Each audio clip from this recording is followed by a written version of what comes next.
Welcome to the channel ped curriculum. आज का हमारा टॉपिक होगा पेपर थर्ड से एजुकेशनल टेक्नोलॉजी से। आज का टॉपिक है शैक्षिक तकनीकी की शिक्षण नीतियाँ क्या हैं, विधियाँ क्या हैं और युक्तियाँ क्या हैं। तो टीचिंग स्ट्रैटेजीज को समझेंगे, मेथड समझेंगे और टेक्निक समझेंगे एजुकेशनल टेक्नोलॉजी की। तो टीचिंग स्ट्रैटेजीज की अगर हम बात करें, शिक्षण नीतियों की बात करें तो इसके अर्थ को समझ लेते हैं, परिभाषा समझ लेते हैं और इसकी कुछ विशेषताएं दी गई हैं उसको जानेंगे। तो शिक्षण नीतियों के बारे में दो शब्दों को मिलाकर शिक्षण नीतियों का निर्माण हुआ है। तो शिक्षण एक अंतःक्रियात्मक प्रक्रिया होती है जो किसी कक्षागत परिस्थितियों में वांछित उद्देश्यों को प्राप्त करने के लिए छात्र एवं शिक्षकों के द्वारा संपन्न की जाती है। तो शिक्षण की प्रक्रिया एक अंतःक्रियात्मक प्रक्रिया है जिसमें किसी कक्षागत परिस्थितियों में लिया जाता है और ये किसी एक वांछित उद्देश्य के लिए की जाती है। मतलब इसके लिए पहले से उद्देश्य डिसाइड रहता है तथा ये छात्र और शिक्षकों के द्वारा संपन्न की जाती है। नीतियों का मतलब होता है कोई भी योजना, नीति, चतुराई, कौशल जो किसी भी कौशल की ओर जो है संकेत करती हैं। कॉलिन इंग्लिश जैम शब्दकोश के अनुसार नीति का अर्थ बताया गया है युद्ध कला या फिर युद्ध कौशल। तो नीति का अर्थ होता है युद्ध कला या युद्ध में कौशल। इसको अधिकतर युद्ध में सेना को उचित स्थान पर करने की और लड़ने की कला से संदर्भ में प्रयोग किया जाता है। जबकि युद्ध विज्ञान में नीति शब्द को शैक्षिक तकनीकी के लिए लाया गया है। यहाँ पर नीतियों से अभिप्राय है कि ऐसी कौशलपूर्ण व्यवस्था से है जहाँ कक्षागत परिस्थितियों में शिक्षक अपने उद्देश्यों को प्राप्त करने के लिए तथा छात्रों के व्यवहारों में वांछित परिवर्तन लाने के लिए उपयुक्त करता है। तो नीतियों का मतलब शैक्षिक विज्ञान तकनीकी में अगर हम देखें तो किया जाता है इसलिए क्योंकि इसका उद्देश्य होता है कि शिक्षक अपने उद्देश्य की प्राप्ति करे, छात्र के व्यवहार में वांछित परिवर्तन ला सके इसके द्वारा। अब देखते हैं कि शिक्षण नीतियों की परिभाषा क्या है। तो इसके बारे में डेविस का कहना है कि शिक्षण नीतियाँ जो हैं, नीतियाँ शिक्षण की व्यापक विधियाँ होती हैं। Strategies are broad methods of teaching. तो नीतियाँ जो हैं वो शिक्षण के लिए एक व्यापक विधि का काम करती हैं।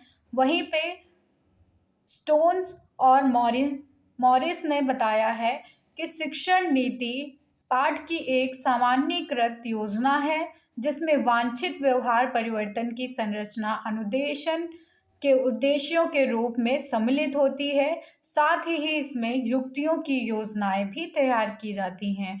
इसका मतलब है कि नीतियों के द्वारा ही वांछित व्यवहार में परिवर्तन लाया जाता है और ये किसी न किसी उद्देश्य के द्वारा की जाती हैं। और इसमें जो है युक्तियों की योजनाओं की तैयारी भी शामिल होती है। अब देखेंगे कि क्या विशेषताएं होती हैं शिक्षण नीतियों की।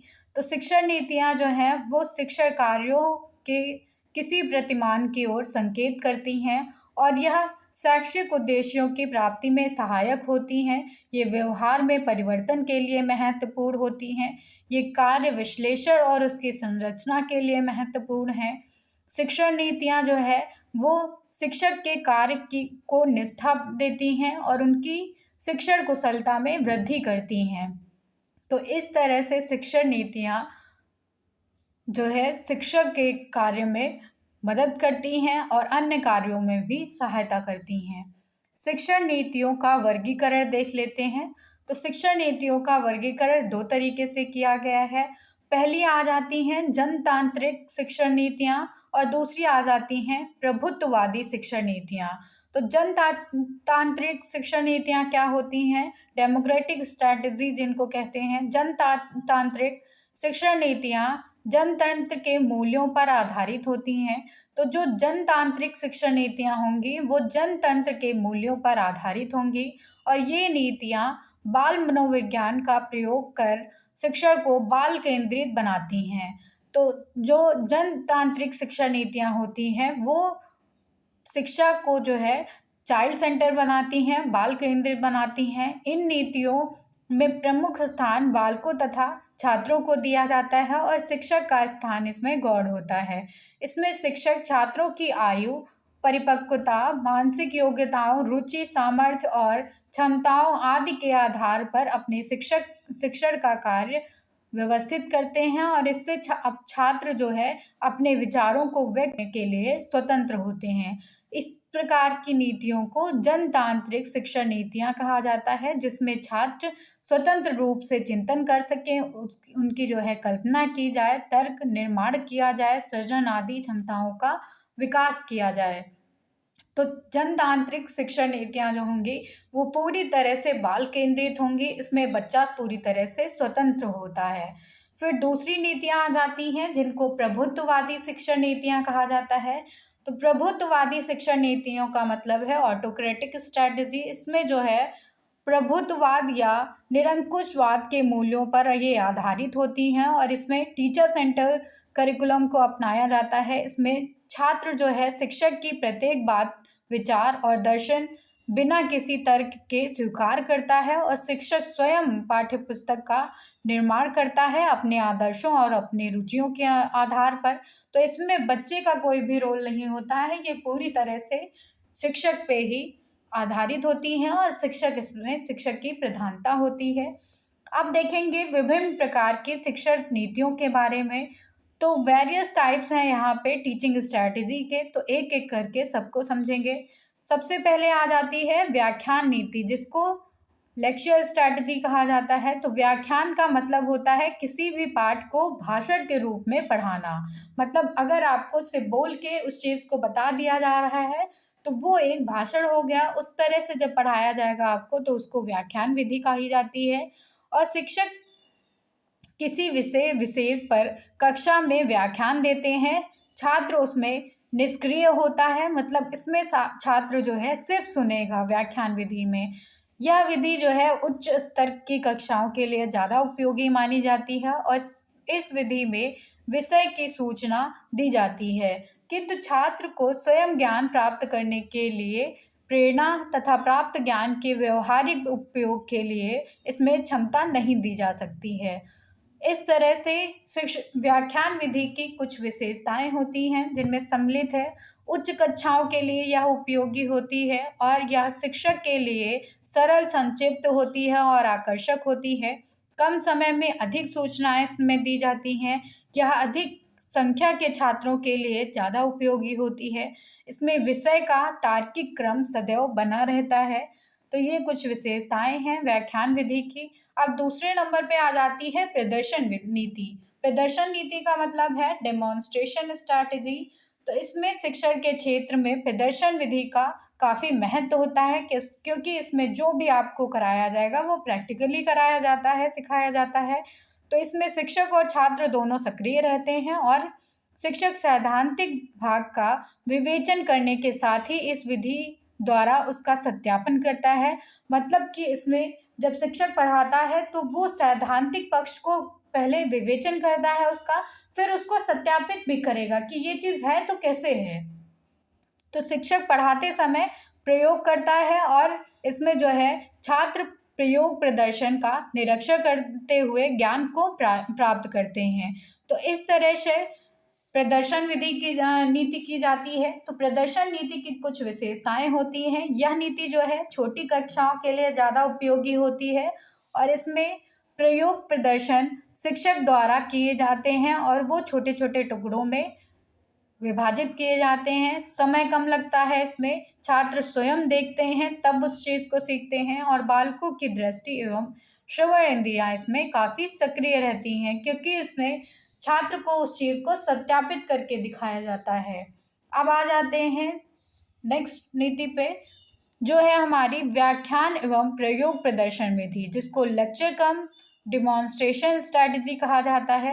तो व्याख्यान एवं प्रदर्शन नीतियों का परस्पर घनिष्ठ संबंध होता है, अतः ये दोनों पृथक नीतियाँ मिलकर सम्मिलित हो जाती हैं। तो व्याख्यान विधि और प्रदर्शन विधि जब आपस में मिलती हैं तो वहाँ पे व्याख्यान एवं प्रदर्शन नीति बन जाती है। इसको जो है इस नीति में व्याख्यान नीति के दोषों को दूर कर दिया गया और प्रदर्शन नीति के गुणों को और अधिक प्रभावशाली बनाया गया, जिससे कि इस नीति में समय और शक्ति दोनों को ढंग से मितव्ययी किया जाए और इस नीति में शिक्षक व्याख्यान की सहायता से सैद्धांतिक पक्ष को स्पष्ट किया जाए और श्यामपट्ट तथा अन्य सामग्रियों की मदद से चित्र और कथन प्रस्तुत किए जाएं, जिससे कि सैद्धांतिक पक्ष इसमें और स्पष्ट रूप से बच्चों तक जाए। तो इसकी कुछ विशेषताएं भी होती हैं व्याख्यान एवं प्रयोग प्रदर्शन नीति की, जिसमें सम्मिलित है कि व्याख्यान नीति के सभी दोष इसमें दूर हो गए, प्रदर्शन नीति के सभी गुणों को इसमें समावेश किया गया था और छात्रों को अधिक स्पष्ट ज्ञान प्राप्ति कराई जाती थी। अब हमारी दूसरी नीति आ जाती है अन्वेषण नीति। अन्वेषण नीति का मतलब है ह्यूरिस्टिक स्ट्रैटेजी, जिसको प्रोफेसर आर्मस्ट्रॉन्ग ने दिया था। इसके जन्मदाता हैं वो। उनका मत था कि किसी भी विषय को सीखने की प्रक्रिया ही अन्वेषण है। तो किसी भी विषय को अगर हम सीखते हैं, उसको जानते हैं, तो उसको अन्वेषण कहा जाता है। छात्रों को विषय संबंधी तथ्यों, सिद्धांतों की खोज स्वयं करनी चाहिए। तो छात्र किसी भी विषय, उससे संबंधित ज्ञान, उससे संबंधित तत्व और उससे संबंधित सिद्धांत की खोज उसे खुद ही करनी चाहिए। ह्यूरिस्टिक मतलब अन्वेषण विधि का मतलब ही यह हो जाता है कि छात्र खुद के प्रयास से जानकारी ले। इसमें जो है छात्र खुद से ही सारी चीज़ों को एकत्रित करता है, तब उसके बारे में सत्यापित करता है। इसकी कुछ विशेषताएं होती हैं, जिसमें सम्मिलित है कि छात्रों को वैज्ञानिक विधि तथा भावना का विकास होता है इसमें, तथा छात्रों को यह विधि एग्जैक्ट बताती है और सत्य के निकट ले जाती है। इसमें छात्र को निरीक्षण शक्ति जो है उसकी तीव्र होती है, परिश्रम करने की क्षमता इसमें बढ़ती है छात्रों की, और छात्र क्रियाशीलता बढ़ती है, उनका आत्मविश्वास बढ़ता है। अब दूसरी विधि आ जाती है प्रायोजना विधि, जिसको प्रोजेक्ट स्ट्रेटजी कहा जाता है। इसको जॉन डीवी के शिष्य किलपैट्रिक ने इस विधि को दिया था। तो W.H. किलपैट्रिक इसके जन्मदाता हैं प्रायोजन नीति के। इसमें उन्होंने बताया कि प्रायोजन नीति वह प्रक्रिया होती है जिसमें पूर्ण संलग्नता के साथ सामाजिक वातावरण के लक्ष्य प्राप्त किए जाते हैं। तो इस तरह से किलपैट्रिक का कहना था कि प्रायोजन विधि वह प्रक्रिया होती है जिसमें पूरी तरह से संलग्नता होती है और सामाजिक वातावरण के साथ इसमें लक्ष्य को प्राप्त किया जाता है। तो प्रायोजन विधि के कुछ सिद्धांत थे, जिनमें था सौउद्देश्यता का सिद्धांत इसमें सम्मिलित था, क्रियाशीलता का सिद्धांत इसमें सम्मिलित था, वास्तविकता का सिद्धांत सम्मिलित था, उपयोगिता का सिद्धांत सम्मिलित था, स्वतंत्रता का सिद्धांत था और सामाजिक विकास का भी सिद्धांत इसमें था। अब आ जाते हैं दत्त कार्य नीति पे, जिसको असाइनमेंट स्ट्रेटजी कहा जाता है। तो दत्त कार्य नीति का मतलब होता है कि इसमें स्थायी अधिगम व्यवहारों का निर्माण किया जाता है और इसका ध्येय छात्रों को अनुशीलन प्रदान करना होता है। इसका संबंध पाठ, इकाई आदि से विद्यालय में पूरे वर्ष रहता है। तो असाइनमेंट स्ट्रेटजी का मतलब होता है कि आपको अपने सेशन में, अपने जो है कोर्स में असाइनमेंट दिए जाते हैं किसी न किसी टॉपिक पर। ये शिक्षण में सैद्धांतिक, प्रदर्शन और प्रायोगिक तीनों ही रूपों में सम्मिलित हो सकती है। इसमें जो है छोटे छोटे दत्त कार्य आप छात्रों को दिए जाते हैं पूरा करने के लिए। अब कुछ विशेषताएं हैं दत्त कार्य नीति की, जिसमें है प्रत्येक छात्र अपनी सामर्थ्य के अनुकूल इसमें कार्य करता है और शिक्षक को प्राप्त मार्गदर्शन इसमें प्राप्त करता है। शिक्षक के द्वारा छात्रों को स्वयं कार्य करने की आदत पड़ जाती है इसमें दत्त कार्य नीति में, और छात्र अपने उत्तरदायित्वों को पूरा करने के लिए अपनी आदत को विकसित करते हैं। अब देखेंगे समस्या समाधान नीति को। तो प्रॉब्लम सॉल्विंग स्ट्रैटेजी है ये। हेमंड कार्सी के शब्दों में बताया गया है कि समस्या समाधान विधि का जन्म प्रयोजनवाद के फलस्वरूप हुआ है और इसमें छात्र अपने पाठ से संबंधित समस्याएं छात्रों के सम्मुख प्रस्तुत करते हैं और छात्र अपनी रुचि और क्षमता के अनुसार उसके समाधान से लग जाते हैं और इसी विधि के समस्या छात्रों के समक्ष स्पष्ट शब्दों में रखी जानी चाहिए और उनके अधिगम अनुभवों पर आधारित होनी चाहिए। तो इस तरह से हैमंड कॉर्सी ने बताया है प्रॉब्लम सॉल्विंग स्ट्रेटजी के लिए कि इसमें जो है छात्रों के द्वारा समस्या रखी जाती है, फिर उन्हीं समस्याओं के हल ढूंढने के लिए उनके द्वारा प्रयास किए जाते हैं। अब प्रश्नोत्तर नीति आती है, क्वेश्चन आंसर स्ट्रेटजीज उसको कहते हैं। तो प्रश्नोत्तर शिक्षण नीति जो है सुकरात के समय में चली आने वाली एक प्राचीन पद्धति होती है और इसीलिए इस नीति को सुकराती विधि भी कहा जाता है।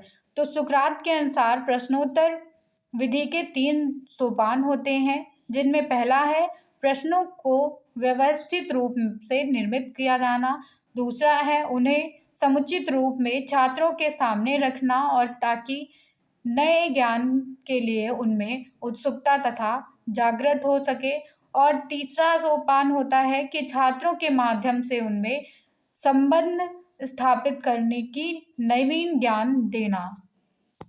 तो प्रश्नोत्तर नीति जो है वो औपचारिक प्रश्नोत्तर नीति भी हो सकती है और सामान्य प्रश्नोत्तर नीति भी हो सकती है।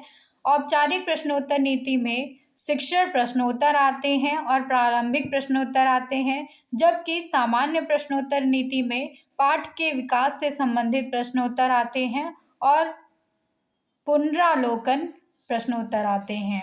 अब इसकी कुछ विशेषताएं होती हैं कि प्रश्नोत्तर विधि के समय छात्र सक्रिय हो जाते हैं, क्योंकि जब उनसे क्वेश्चन किया जाता है तो उन्हें आंसर देना होता है इसमें, और उनमें नए ज्ञान के प्रति जो है उत्सुकता रहती है और मनोवैज्ञानिक सिद्धांतों के आधार पर ये विधि विकसित की गई है और प्रशिक्षण संस्थानों तथा छोटे बच्चों के लिए यह ज़्यादा उपयोगी होती है। अब दूसरी हमारी नीति आ जाती है पात्र अभिनय या अनुकरणीय या भूमिका निर्वाहन नीति, जिसको रोल प्लेइंग भी कहते हैं। तो रोल प्लेइंग का मतलब है कि आपको कोई एक रोल दे दिया जाता है पर्टिकुलर, उसके अकॉर्डिंग आपको व्यवहार करना होता है। जैसे कि जब आपकी माइक्रो टीचिंग चलेगी तो आपको एक शिक्षक की भांति व्यवहार करना पड़ेगा, एक शिक्षक के भांति आपको शिक्षण कार्य करना पड़ेगा। इस नीति की क्या क्या विशेषताएं हैं ये देख लेते हैं। तो छात्रों को अपने मन की भावनाओं संवेगों को व्यक्त करने का इसमें मौका मिलता है। इसके उपयोग से छात्रों को मनोरंजन उनमें होता है और छात्रों की अभिवृत्तियों में परिवर्तन होता है, विकास होता है। छोटी कक्षाओं के लिए ये विधि ज़्यादा उपयोगी होती है। अब दूसरी विधि आ जाती है मस्तिष्क विप्लव नीति, जिसको ब्रेन स्टॉर्मिंग कहा जाता है। ब्रेन स्टॉर्मिंग स्ट्रेटजी है ये, इसको मस्तिष्क उद्वेलन विधि भी कहा जाता है। इसका मतलब है कि आपको एक टॉपिक दे दिया जाता है जिसमें लगातार आपसे क्वेश्चन पूछे जाते हैं। ये नीति जो होती है इसमें ऐसे साधन उपयोग किए जाते हैं जो छात्रों के मस्तिष्क में ज्ञान प्राप्ति और चिंतन के प्रति हलचल पैदा कर देते हैं। इसमें जो है छात्रों के समक्ष एक समस्या प्रस्तुत की जाती है जिस पर सभी छात्र जो हैं स्वतंत्रता पूर्वक अपने विचार रख सकते हैं, वार्तालाप कर सकते हैं, वाद विवाद कर सकते हैं और शिक्षक सभी के विचारों को श्यामपट्ट पर लिखता है और वाद विवाद तथा चिंतन वार्तालाप करते समय एक ऐसा बिंदु आ जाता है या एक ऐसी अवस्था आ जाती है जब छात्र एकदम से समस्या को हल कर लेता है इसमें। तो ये ब्रेन स्टॉर्मिंग स्ट्रेटजी होती है। इसकी भी कुछ विशेषताएं हैं जिनमें सम्मिलित है कि यह शैक्षिक और मनोवैज्ञानिक सिद्धांतों पर आधारित है, यह भावनात्मक तथा ज्ञानात्मक पक्षों के उच्च उद्देश्य की प्राप्ति करती है और यह छात्रों को चिंतन तथा समस्या समाधान करने के लिए क्षेत्र में उत्साहित करती है और छात्रों की सृजनात्मक क्षमताओं का प्रयोग किया जाता है इसमें। अब दूसरी नीति पे आते हैं संवेदनशील प्रशिक्षण नीति, जिसको सेंसिटिविटी ट्रेनिंग स्ट्रैटेजी कहा जाता है। इसमें जो है अपने नाम के अनुसार संवेदनशील प्रशिक्षण नीति वह शिक्षण नीति होती है जिसके द्वारा छात्रों को आपसी संबंध विकसित करके उन्हें किसी समस्या के प्रति संवेदनशील बनाया जाता है। तो इसमें पहले छात्रों में आपसी संबंध बनाए जाते हैं, विकसित किए जाते हैं, फिर एक समस्या के प्रति उनको संवेदनशील बनाया जाता है। इसकी भी कुछ विशेषताएं होती हैं जिनमें सम्मिलित है कि यह विधि इस चीज़ की मान्यता देती है कि छात्रों को अंतःक्रिया द्वारा अधिक से अधिक ज्ञान प्राप्त किया जा सकता है, और यह जो है एक समस्या केंद्रित नीति होती है, यह छात्रों के ज्ञान में वृद्धि करती है।